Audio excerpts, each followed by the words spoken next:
Welcome to the Love Story with Lisa channel. Today, we're bringing you a brand new story. My parents took their own lives on the day I was accepted to Tsinghua University. When I woke up, I realized I had returned to 24 years ago. Introduction: my mother sold her body to support the family. My father stole cables and was beaten until he was crippled, and I changed my fate. I fought my way into Tsinghua University. This was my chaotic family. My parents were not good people. That much was true, but when I was little, they held up a small sky just for me. On the day I received my admission letter, I held both their hands tightly. Dad. Mom.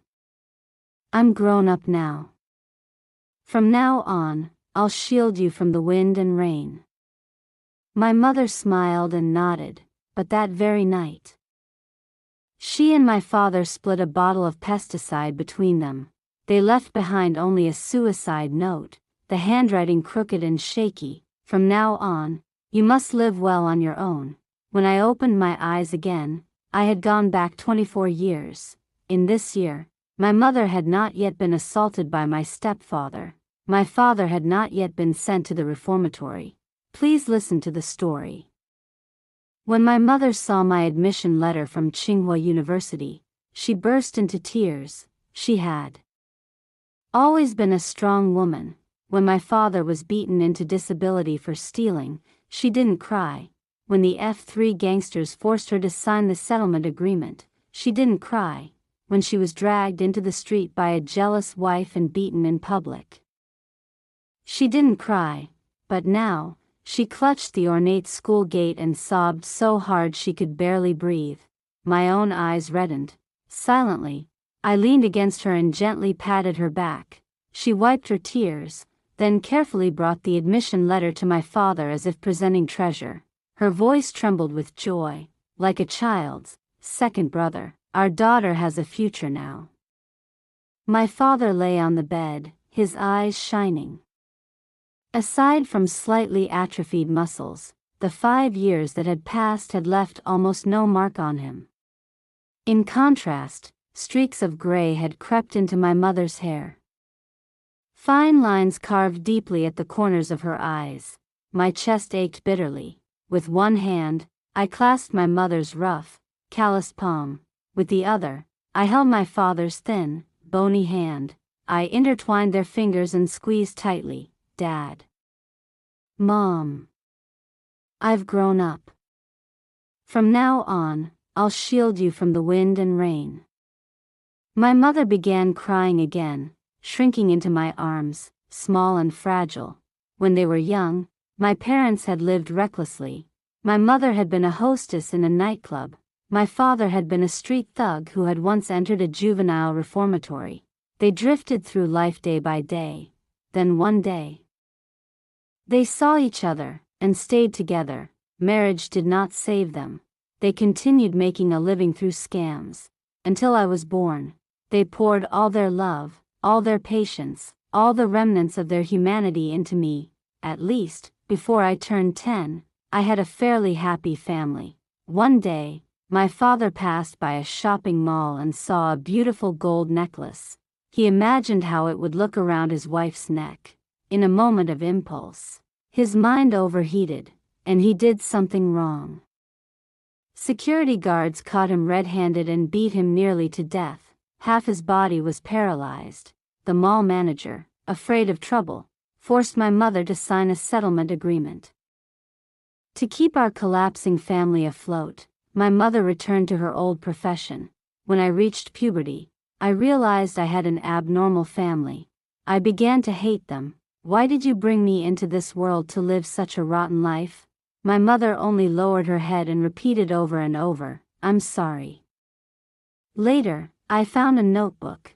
Inside it was the story of 2 fallen teenagers, and how they had been redeemed by a new life.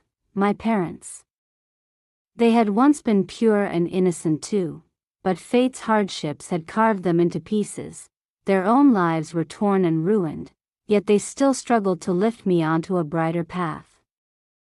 What right did I have to hate them? A knock sounded at the door. My mother hurried to open it. A pot-bellied middle-aged man pushed his way inside. Well, well. What's this? Come here, let me show you some love. My mother shoved him away with an awkward smile. Brother, I'm not doing that anymore. The man's face darkened. Not doing it? Then what are you going to eat? What? Your crippled husband stood up again. My mother lifted her chin and called out proudly, Hazel. My daughter got into Tsinghua University. From now on, I'll enjoy good fortune. The man froze, then forced a fawning smile. This little girl's impressive. She'd make a fine match for my son. Come here, daughter-in-law. Greet your father-in-law. My mother exploded like a lioness. She slapped him hard across the face. Get the hell out. You think you're worthy? Before the man could retaliate, I rushed out holding a cleaver. I slammed it into the wooden doorframe, just centimeters from his head. He cursed foully but fled in terror. My mother clutched me tightly, her body trembling uncontrollably. It's all right, it's all right. Don't ruin your whole life over trash like that.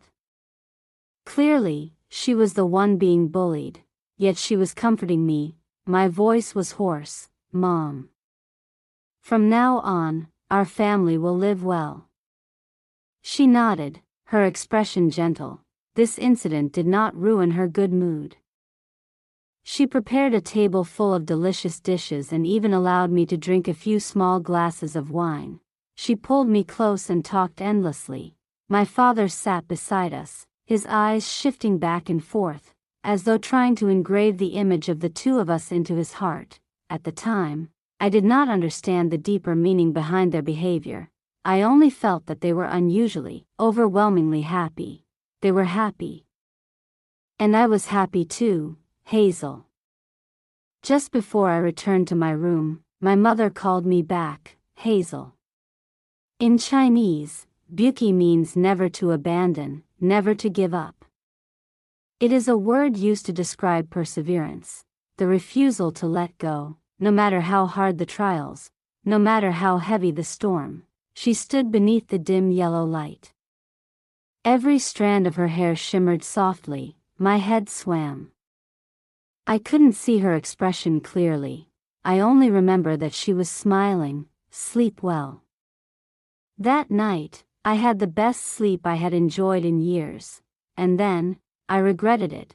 On the bedside table sat 2 white porcelain bowls.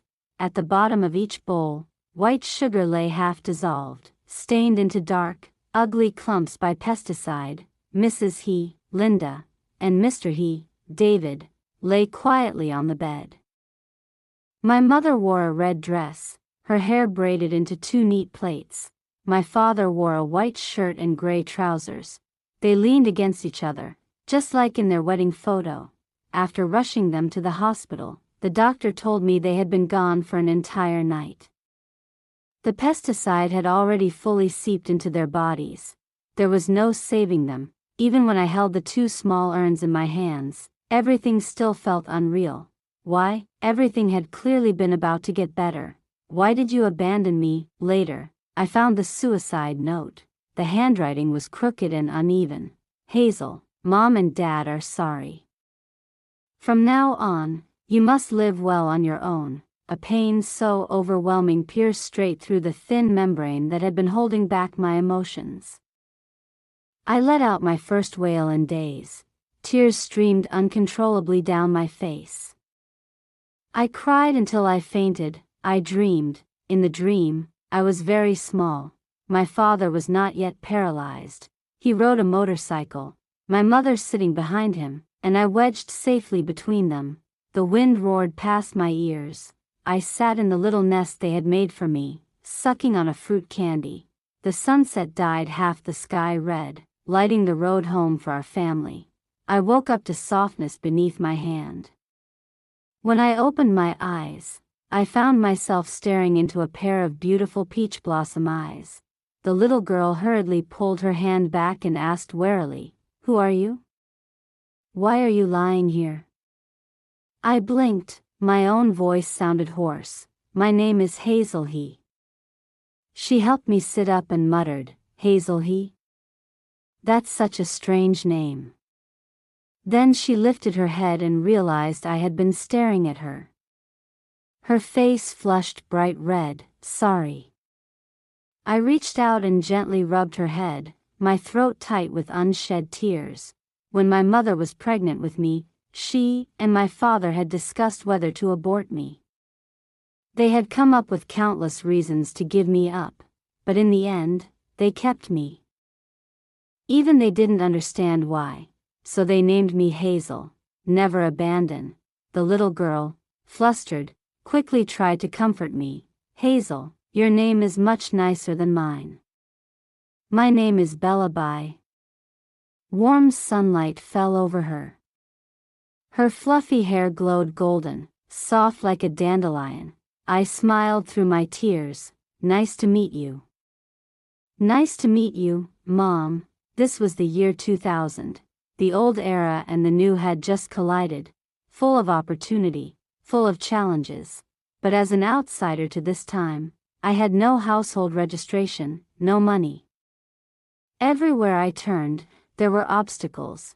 The household registration issue could wait. First, I needed to make money. I went to the busiest internet cafe in town and applied to be a network manager.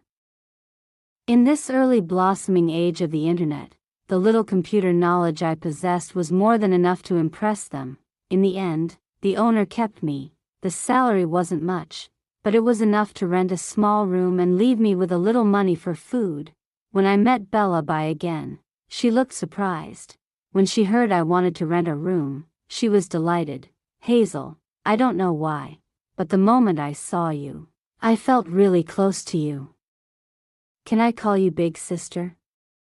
Her lively, adorable face tilted upward, eyes curved into crescents as she looked at me with complete sincerity. I laughed. "No. Just call me by my name." She lowered her head in disappointment, then huffed proudly and turned around. "Fine then, Hazel. Follow me." Her ponytail swayed behind her, lively and spirited, completely different from the numb, exhausted woman she would become in the future. I froze slightly. So this was what my mother had been like as a child, so lovable. Bella Bai's smile faded a little as she stopped in front of a middle-aged man. He was her stepfather, Victor Lee, the man who would bring tragedy to her entire life. When he saw Bella approach, he reached out as if to pinch her cheek, but she dodged him. "This child." He chuckled, pretending affection. "Honey, someone wants to rent a room." Bella stood at a distance from me. I stepped forward and positioned myself in front of her, speaking to Victor Lee directly. He wore an honest smile. As he spoke, he kept rubbing his hands together unconsciously, looking every bit the simple, decent man. No one would guess the vile filth he carried beneath that facade. In the notebook my mother once wrote, the details weren't explicit, but piecing together the fragments was enough to make my heart feel like it was being sliced open. Bella's biological father, Thomas Bai, had died in a mining accident. Her biological mother, Grace Bai, remarried Victor Lee. Soon after, Grace became pregnant. The whole family rejoiced, and then Bella's nightmare began. She was in the bloom of youth, her body not yet fully matured, but her beauty already striking and undeniable. That old beast, unable to satisfy his own filthy desires, began laying his hands on her. Bella cried and told her mother, but Grace, weak as a parasitic vine, did not choose to protect her daughter. Instead, she accused Bella of being a temptress, a little vixen trying to seduce her husband. After that, Victor Lee grew increasingly brazen. Bella endured 4 years of violation from her stepfather and cold indifference from her mother. until Victor Lee's business failed, debts piling high, and Bella was sold by him to a nightclub during the most beautiful years of her life. Bella's body and soul had both been scarred beyond repair. Many years later, when I caught my mother receiving a client at home, she did not panic. She calmly saw the man out, then asked me about school as if nothing had happened. At the time, I felt both agony and disgust. I cried and demanded, "Why are you doing this? Can't you sweep streets? Wash dishes? Mom, I don't eat much. I won't cost a lot. Please stop doing this, okay?" She had wanted to hug me, but her hands stopped midair. She could only look at me helplessly, but this was already my profession, she said quietly. "And if I go out to find other work, who will take care of your father?" Her tone was so matter-of-fact that it felt as though I were the abnormal one. In that moment, I was plunged into confusion. How could someone whose past was riddled with wounds ever live well for the rest of her life? Fortunately, Bella Bai's mother, Grace Bai, was not yet pregnant. Nothing had happened yet. This time, I would absolutely not let the tragedy repeat itself. As for that shameless old beast and his inhuman wife, let them rot in their own cage. After discussing the rental, I waved at Bella. The child trotted over like a little tail following behind me. Even though she didn't yet understand what was coming, those unpleasant touches had already made her begin avoiding Victor Lee. She was a sensitive child. "Bella, if anything happens in the future, come find me. I'll help you." She looked up at me. Her black and white eyes were bright and clear. "Okay." After that, I did two things. The first, using the programming knowledge I had taught myself, I created a simple search website. In an era when people still had to memorize website addresses by heart, this was practically revolutionary. Through this opportunity, I befriended a notorious internet cafe regular, Marcus Blackchin, Victor Lee's matter. "I'll leave it to you," I said. The young man with multicolored mushroom-cut hair thumped his chest. "Little sister, if I'm handling it, what's there to worry about? As long as he steps into a gambling den, I guarantee he'll lose everything, even his underwear." I smiled shyly. "After it's done, I'll upgrade your web directory collection." "You've only got one set anyway," he scoffed, amused. The second thing, I kept an eye on a few vocational school students who often skipped class to surf the internet. More than 20 years later, I had once read an old news article. A nationally renowned agricultural expert had returned to his hometown to take office, and had been robbed and accidentally killed by two vocational school thugs. That county happened to be Bella's hometown. I locked onto those two thugs and monitored them for a long time. Finally, I found my opportunity: robbery. "Hand over all your money." Late at night, the two thugs cornered a frail-looking man in a narrow alley. The man obediently handed over his wallet. "Wait," one of them sneered. "That phone of yours looks nice. Hand it over." The man resisted fiercely, far more than expected. Two gleaming knives were raised high. Thud! I rushed out with a wooden stick, playing the hero. The knives clattered to the ground. Clutching their hands in pain, the two thugs fled. Next came repayment, a top-tier expert who could influence an entire nation's agricultural economy.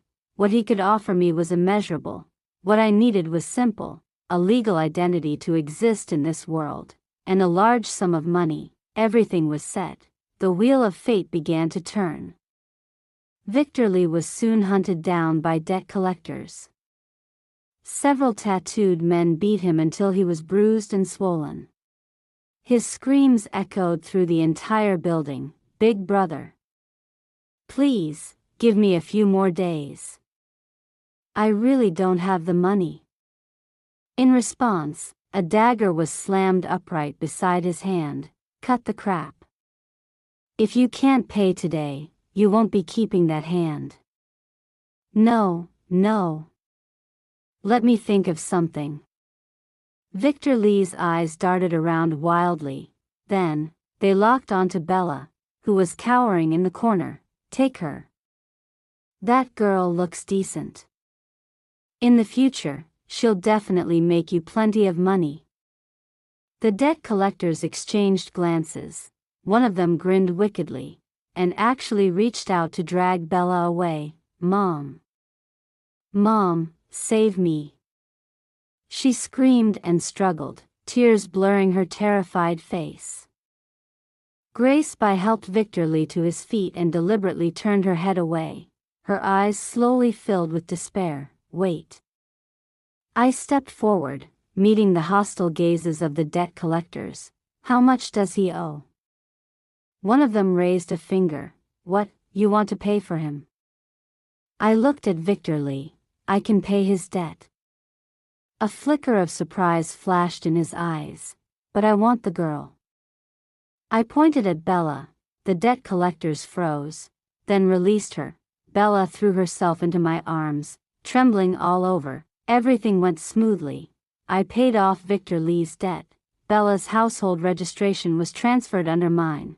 From that day on, she had no further relationship with them. Bella.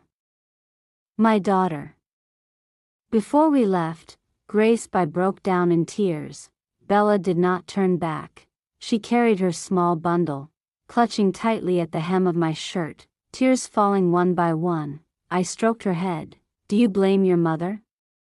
Bella wrapped her arms around my waist, tears and snot soaking into my clothes. Hazel. I don't have a mom anymore. She sobbed. Can you be my mom? There's no need to overturn heaven and earth like that, I said softly. After copying and upgrading Marcus Chen's web directory collection, I also gifted him a new small game collection. Delighted, Marcus casually agreed to do one more thing for me. Help me keep an eye on Victor Lee. I want him to live a life worse than death. Marcus Blackchin whistled softly. You're a ruthless little thing. What did he ever do to you? I'm avenging my mother. Marcus's expression turned solemn. Gambling. Once there's a first time, there'll be countless times after. That man is finished. Just wait and see. I couldn't watch it happen with my own eyes. I had to take Bella Bai and leave. Where are we going? On the train, Bella pressed tightly against me. I smoothed her messy hair. To High City. What are we going there for? I need to find someone. Who? Ethan he. The dark-skinned boy turned around, frowning. What do you want with me? Joy surged in my chest as I looked at him and smiled. My name is Hazel he. I just moved here. He looked confused. Do I know you? You do now.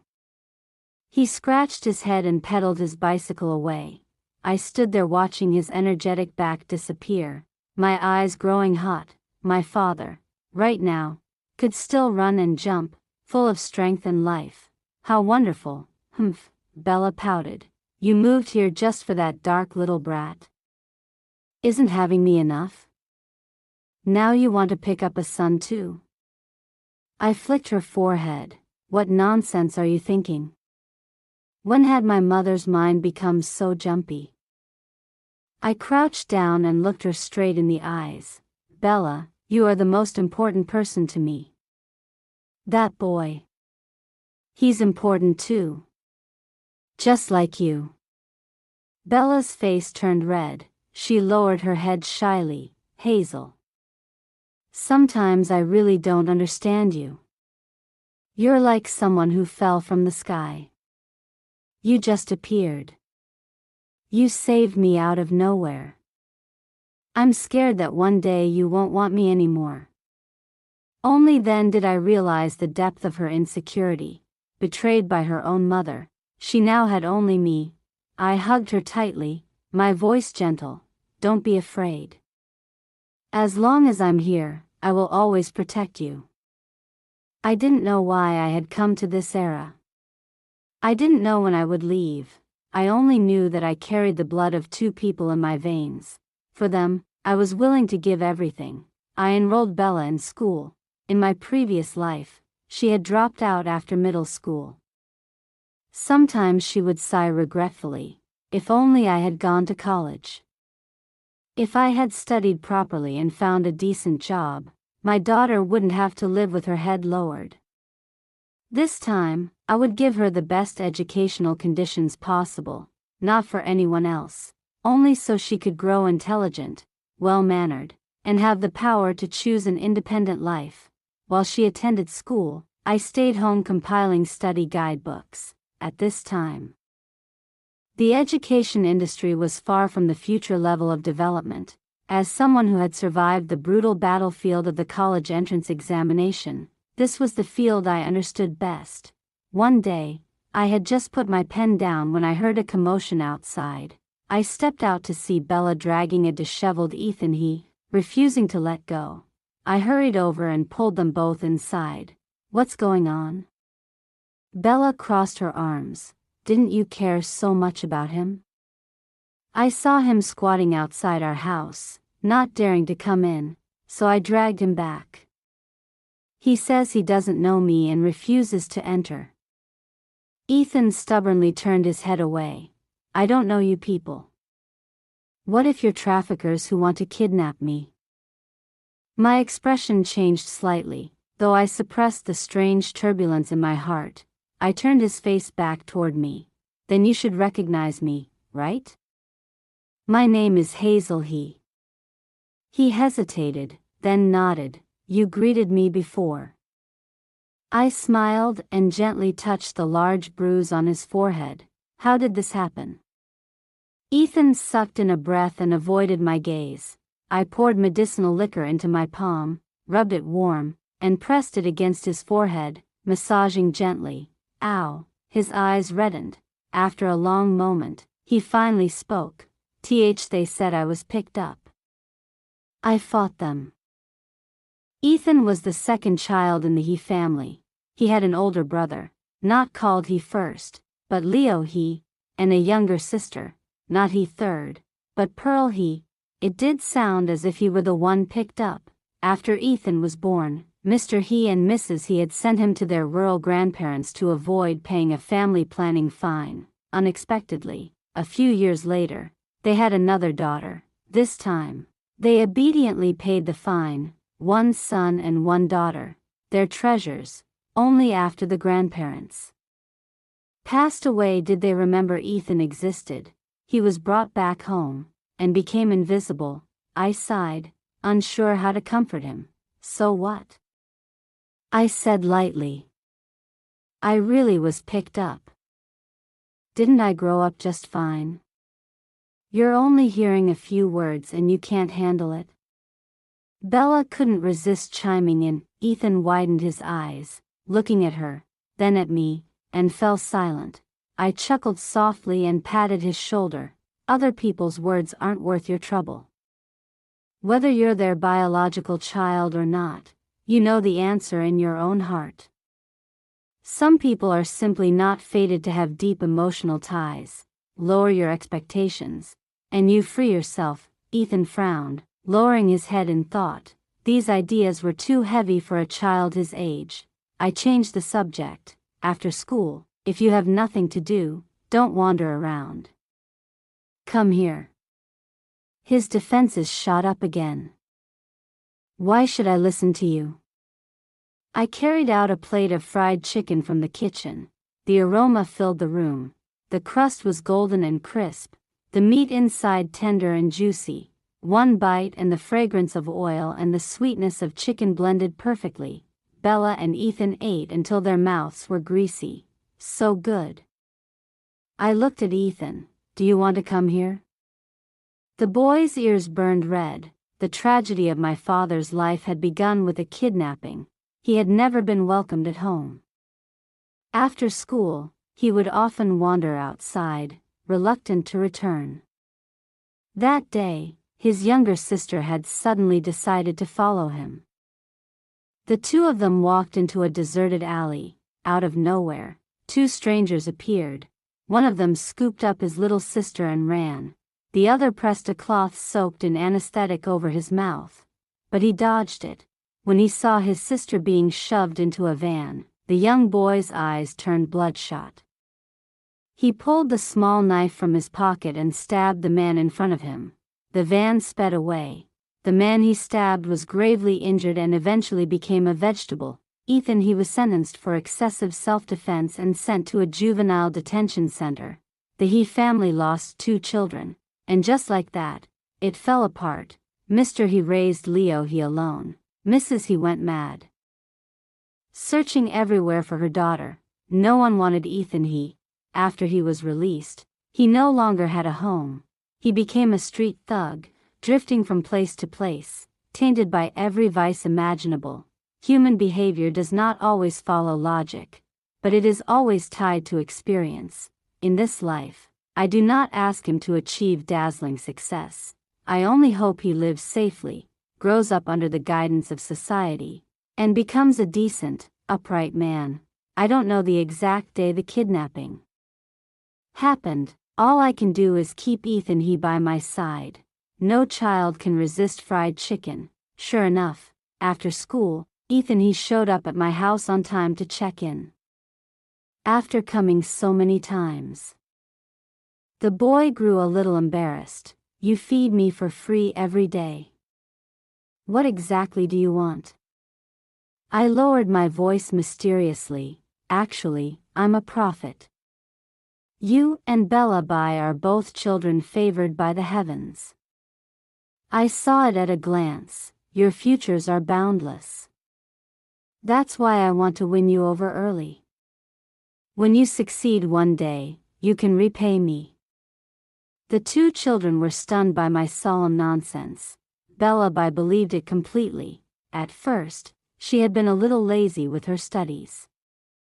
After all, she was only in elementary school, and I hadn't intended to interfere too much. But from that day on, she began to work hard. At midterms, she really did bring home several bright red perfect scores. I gave her a thumbs up. She grinned from ear to ear. Ethan He remained silent, hiding his test paper covered in red X's. I didn't expose him. Instead, I handed him the comprehensive solution manual for middle school students that I had personally compiled. I trust my eye for talent. Gold will shine eventually. With this book, you'll grow wings like a tiger.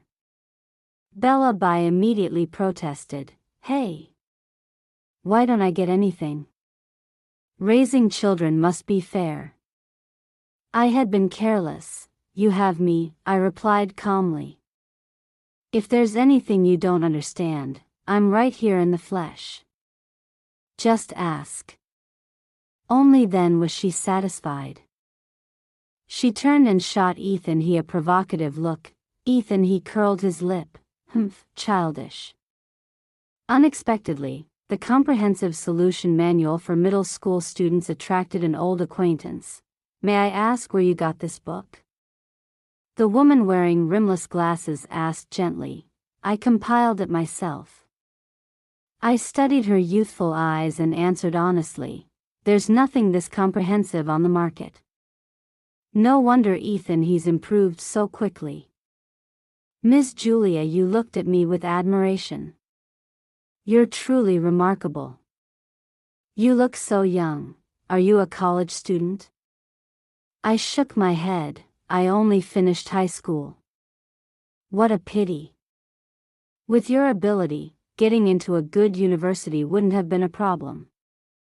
For me, there are things more important than going to college. She looked puzzled but didn't press further. You didn't compile just this one book, did you? Would you like me to introduce you to a publishing house? It was like someone offering a pillow just as I was about to fall asleep. Thank you so much. I was planning to submit them, but I didn't know where would be appropriate. That's fine. I hope more children can benefit from this book. Miss Julia, you helped me contact a well-known publishing house. After reviewing my work, they bought out the copyrights to all of my study guides. My savings account swelled again.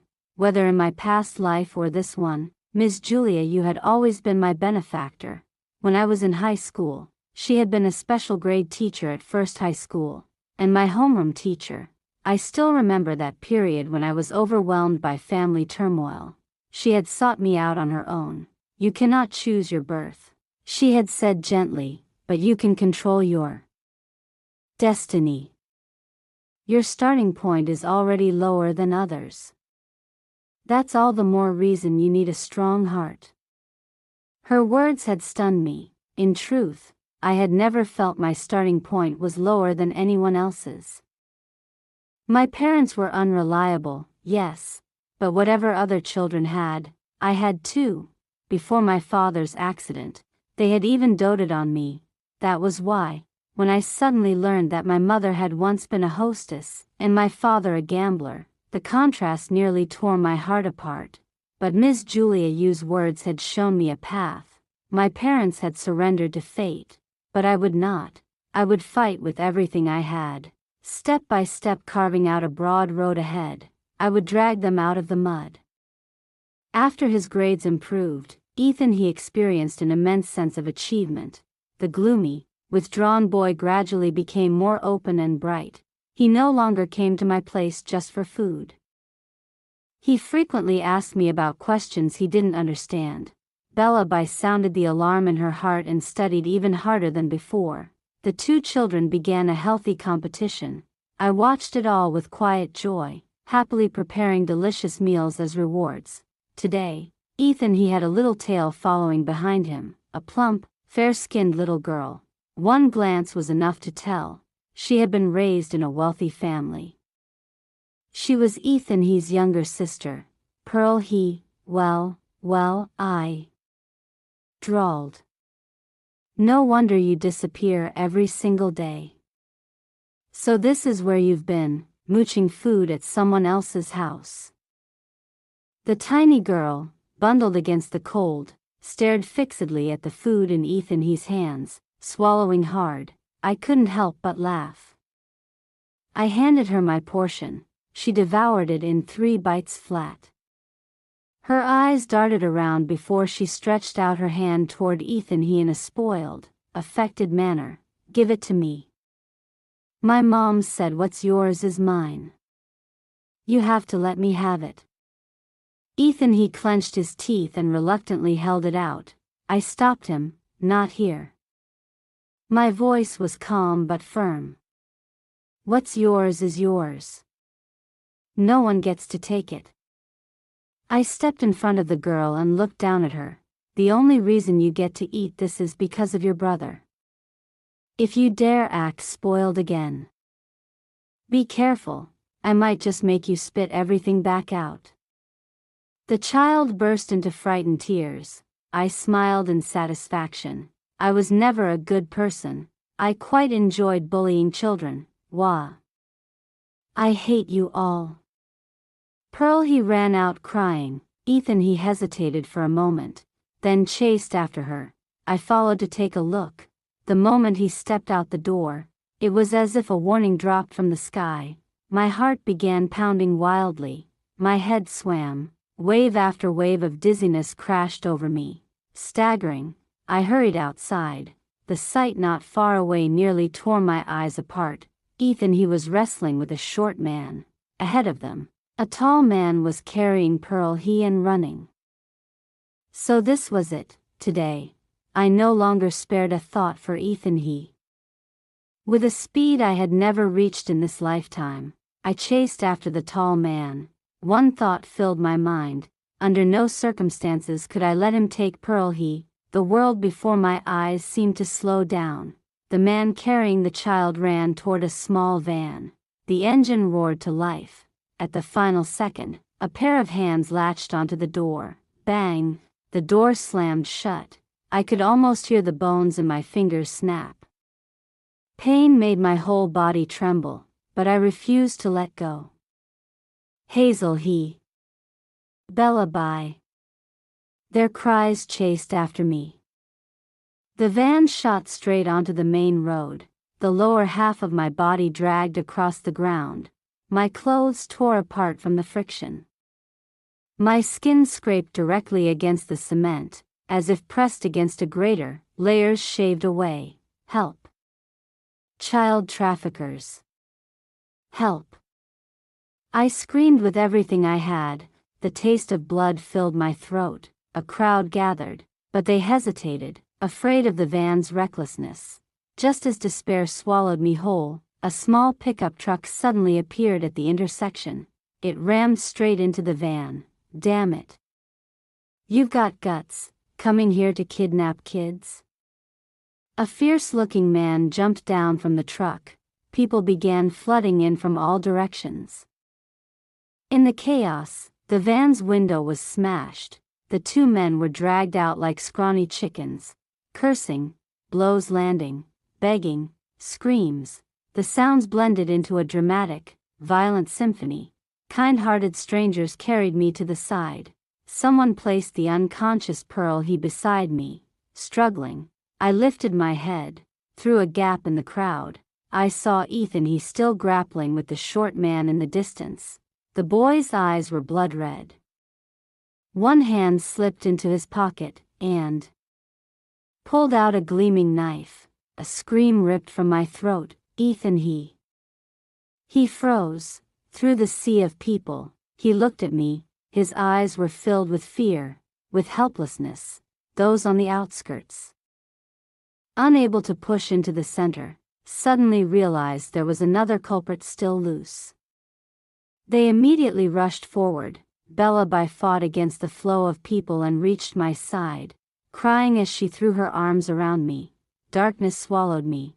I fell into a nightmare. It was a memory I had never possessed. So this was the truth. My parents had not always been as good as I remembered. Two pieces of trash. How could they reform simply because they had a child? Two hearts that had never been nourished by love. How could they know how to love another? They fought and screamed in that shabby rental room. I was small, pushing my baby walker toward their twisted bodies. One tiny hand reached out to touch each of their faces. Mama. Papa. Hurt. Don't. Their ferocious expressions froze. My mother's tears and snot streamed down her face. Ethan, she sobbed, tell me, when our daughter grows up, will she end up like us? Selling herself? Being cheap? I brought her into this world because I wanted her to become someone I could never be. My father clutched his head, letting out a beast-like cry of despair. After that, they began learning how to be ordinary people. They cut off bad friends, quit smoking, quit drinking, quit gambling. They found jobs, earned money to support the family. They saved up and moved into a sunlit apartment. My father held my mother held me. In that bright home, they spun in circles, laughing. Hazel, our treasure. Mommy and Daddy just want you to grow up happy.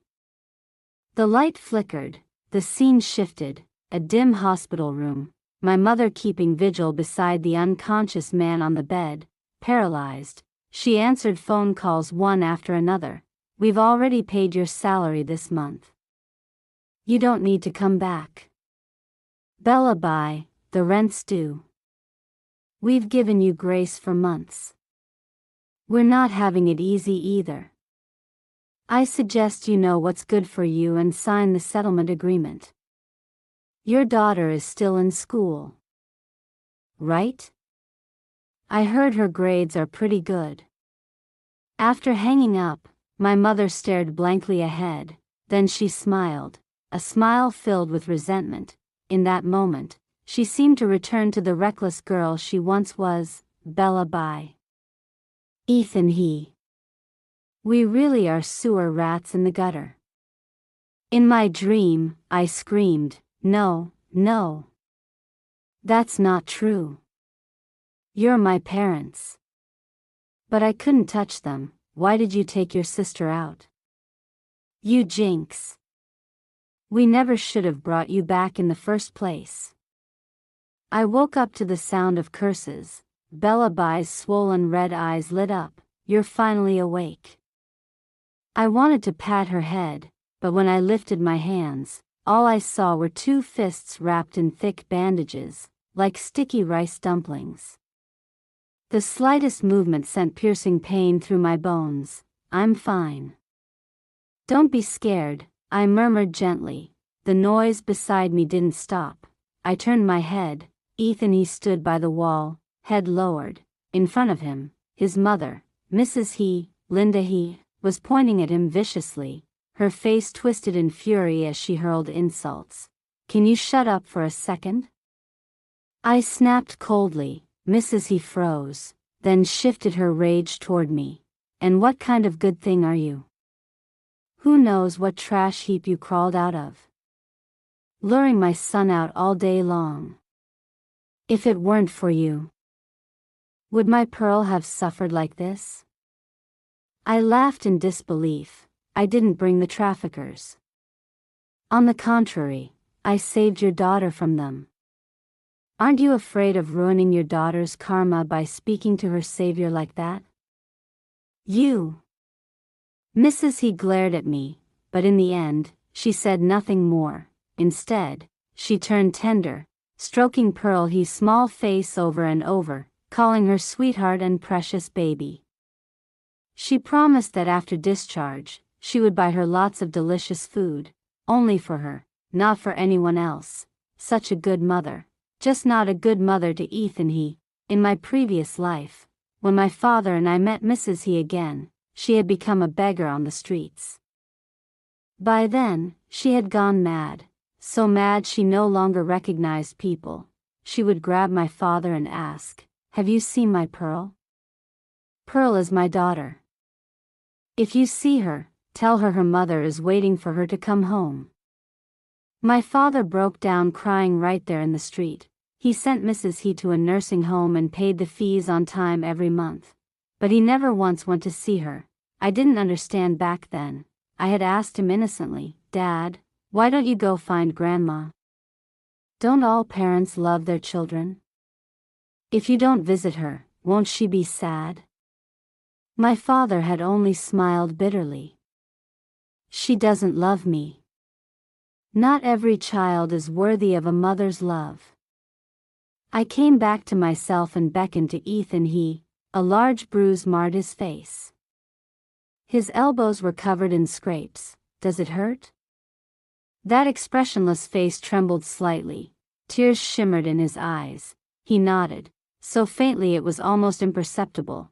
I asked the nurse in charge of my ward to help treat his wounds. His skin was stained purple with antiseptic, looking utterly miserable, yet he didn't forget to thank the nurse. Then he turned to me. "Thank you. Thank you for saving my sister. What a good child, more sensible than most adults." Fortunately, he hadn't committed an irreparable mistake. I looked into his eyes. "Next time, don't act on impulse like that. Don't ruin your entire life for people who aren't worth it." He sniffed hard and nodded firmly. That experience had truly been dangerous. Luckily, aside from my broken fingers, the rest were only external injuries. As for the traffickers, they had been beaten half to death before the police arrived. But they still couldn't escape the punishment of the law. At last, I let out a long breath. The hardest trial had been overcome. From now on, things would surely get better. The two children became noticeably more obedient during my recovery. Bella Bai helped me dress and wash up. Ethan He bought meals and ran errands for me. I had the faint illusion that I was a newborn who couldn't take care of herself. Mrs. He had already taken Pearl He home early. Before leaving, she didn't forget to throw a few barbed remarks at Ethan He, white-eyed wolf. Ungrateful brat. Elbow always turning outward. Ethan He didn't reply, but I could see the sadness in him. Before I could think of a way to comfort him, Bella Bai began chattering non-stop. deliberately distracting him. Hazel, he said that being a person is like being a mirror. If someone treats you well, you treat them well. If they treat you badly, you treat them the same. But she's my mother. Ethan, he murmured, so what if she's your mother? Bellaby shot back. If that's the case, then just stop being her son. I'm generous, I'll allow you to come to my house. Hazel, he likes you a lot. Ethan, he looked stunned, even my own parents don't like me. Could someone else truly like me? Bellaby huffed, you don't have to lower yourself like that. Even though you're dark, mischievous, and always comparing yourself to me, you're pretty hardworking. A little smart too. Last time you even helped me chase away that fat kid who bullies people. You're not that bad. Ethan, his face darkened, oh? So you've got that many complaints about me? The two of them bickered back and forth, sweeping away the earlier gloom. For Ethan, admitting that his parents didn't love him would likely be a lifelong lesson. Some truths cannot be taught in 1,000 words. They must be experienced firsthand. All I could do was light a small lamp when he felt lost, tell him to walk forward boldly. Behind him was not emptiness. Time passed swiftly. In the blink of an eye, I had been in this world for 6 years. Ethan, he had already been admitted to a top-tier university. Bellaby had also received an acceptance letter from a prestigious coastal 985 university. Their lives in this lifetime were completely different from the last, and yet, they were still by each other's side.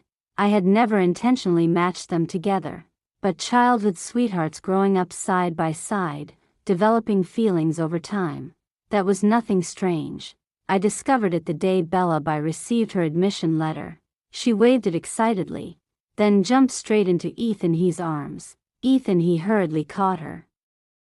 From the top of his head down to his neck, he was crimson red. Young men and young women in the bloom of youth bathed in brilliant sunlight, like two eagles spreading their wings, ready to soar. I smiled as I watched them. In truth, I didn't care whether they ended up together or not. As long as they lived well, then my wish in crossing through time had already come true. I could feel it. The day I would leave was not far away. At first, I had thought that when the time came, I would slip away quietly. I hadn't expected an accident. Bellaby pointed at the photograph on the table, her expression grave as she looked at me. Hazel, explain. It was an old photograph, yellowed with age. In it, a young couple held a newborn baby. An ordinary family portrait, except, the woman in the picture had Bellaby's face, and the man looked exactly like Ethan. On the back of the photo, faint but visible, were the words, December 21, 2007, Hazel 100 days old. This year was 2006. I silently cursed my own carelessness. Earlier, sensing I might soon disappear, I couldn't resist taking out the photo I had carried with me when I crossed through time. The one taken when I was 100 days old, to reminisce about the past. I hadn't put it away properly. Bellaby had seen it by accident. Even though different experiences had shaped different temperaments, she recognized herself at a glance. After all, when that photo had been taken, my mother hadn't been much older than Bellaby was now. I took a deep breath, attempting a weak defense. There's nothing to explain. Just a coincidence. A mistake in the date. Bellaby let out a cold laugh. Oh?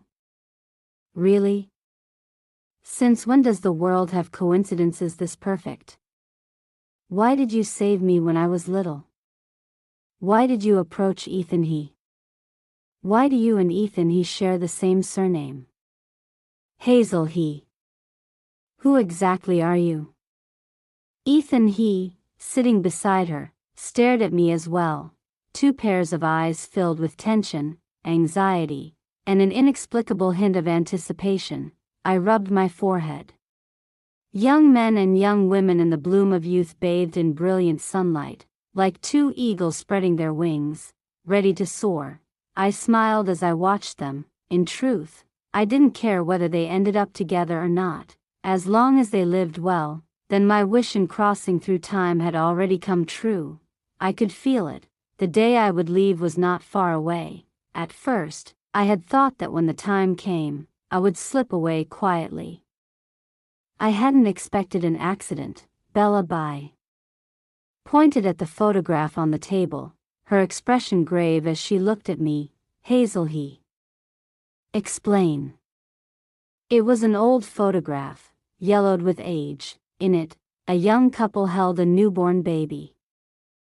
An ordinary family portrait, except the woman in the picture had Bella Bai's face, and the man looked exactly like Ethan. He, on the back of the photo, faint but visible, were the words, December 21, 2007, Hazel, he, 100 days old. This year was 2006. I silently cursed my own carelessness. Earlier, sensing I might soon disappear, I couldn't resist taking out the photo I had carried with me when I crossed through time, the one taken when I was 100 days old, to reminisce about the past. I hadn't put it away properly. Bella Bai had seen it by accident. Even though different experiences had shaped different temperaments, she recognized herself at a glance. After all, when that photo had been taken, my mother hadn't been much older than Bella Bai was now. I took a deep breath, attempting a weak defense. There's nothing to explain. Just a coincidence. A mistake in the date. Bella Bai let out a cold laugh. Oh? Really? Since when does the world have coincidences this perfect? Why did you save me when I was little? Why did you approach Ethan he? Why do you and Ethan he share the same surname? Hazel he. Who exactly are you? Ethan he, sitting beside her, stared at me as well, two pairs of eyes filled with tension, anxiety, and an inexplicable hint of anticipation. I rubbed my forehead. There was no way to bluff my way out now. With a sigh, I said quietly, "You've both read time travel novels before, right? I'm your daughter. I came from the future." Time travel? The two of them shot to their feet in shock. No wonder you understand us so well. Young people adapt quickly. After the initial explosion of emotion, they calmed down. Ethan he asked the crucial question, if you hadn't come in the original timeline, what would have happened to us? I avoided his gaze. It's all in the past now.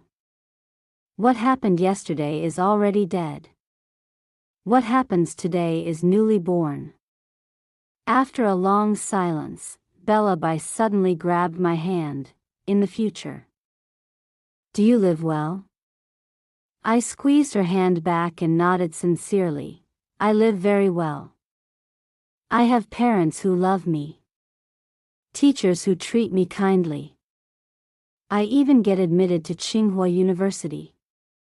She reached out and ruffled my hair. In her strange gaze, there was a trace of maternal affection. That's good. As expected of Bella Bai's daughter. I'm amazing. She accepted her identity as a mother with startling ease. Ironically, I was the one who felt awkward. She stared at the date on the photograph for a long time, calculating, by the timeline. I should be pregnant with you by the end of this year. Good thing. Good thing.